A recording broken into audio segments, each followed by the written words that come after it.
The final team member engagement factor that we're going to discuss is recognition and recognition systems. Today is May 20th, 2013, and welcome to Monday Mentor. First, we need to establish a couple of baselines and common definitions. Recognition is not the same as positive feedback. Recognition is not a substitute for positive feedback. Recognition and recognition systems are secondary conditioning factors, while positive feedback is a primary conditioning factor.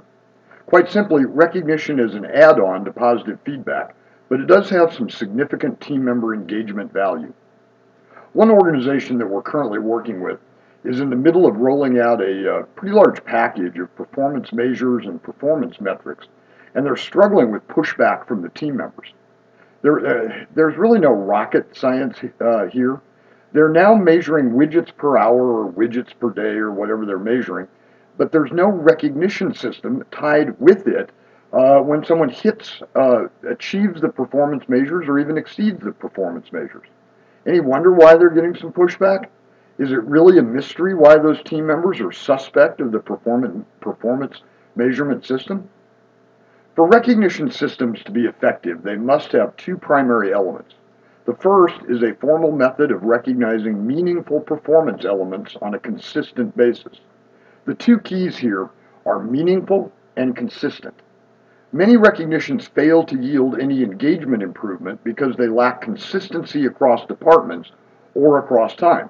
And because they do not match meaningful contributions, some have even devolved into a "it's your turn to win" kind of situation or rotation. The easiest way to keep recognition meaningful is to identify no more than 3 or 4 key result areas and recognize team members based on those areas and those areas alone. Avoid areas that are not meaningful to results, such as perfect attendance or even longevity. I know that's a bit controversial for many of you, but is tenure really a desired result or a method needed to obtain a result? Another side of meaningful is to provide something of value to team members. The plaque, pin, certificate, or just being recognized appeals to intrinsic motivators, while a gift card, day off, or monetary award appeals to extrinsic motivators. Effective recognition systems are going to appeal to both of those. The second element of a recognition system is an ad hoc or on-demand system to be used at a leader or leader's discretion.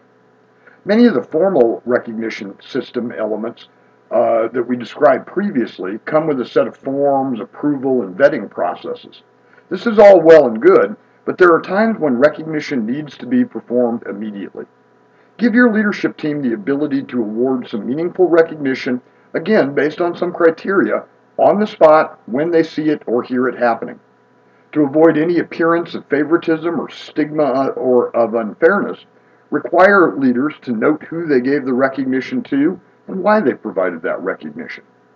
Nothing horribly elaborate to discourage participation, but at least something to justify the awarding of a piece of recognition. That concludes our multi-month look at team member engagement.